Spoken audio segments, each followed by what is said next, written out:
एक ईद हुई और यीशु यरूशलेम को गया।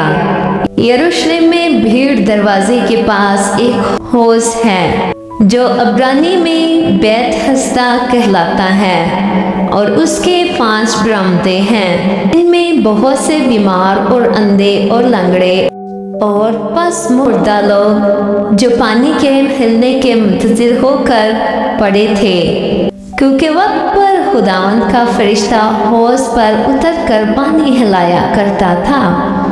पानी हिलाते ही जो कोई पहले उतरता सो शिफा पाता, उसकी जो कुछ बीमारी क्यों ना हो। वहाँ एक शख्स था जो 38 वर्ष से बीमारी में मुबतला था। उसको यीशु ने पड़ा देखा और ये जानकर कि वो बड़ी मुद्दत से इस हालत में है, उससे कहा, क्या तू तंदुरुस्त होना चाहता है? उस बीमार ने उसे जवाब दिया, ऐ खुदावंद, मेरे पास कोई आदमी नहीं कि जब पानी हिलाया जाए तो मुझे हौज में उतार दे, बल्कि मेरे पहुँचते पहुँचते दूसरा मुझसे पहले उतर पड़ता है। यीशु ने उससे कहा, उठ और अपनी चारपाई उठाकर चल फिर।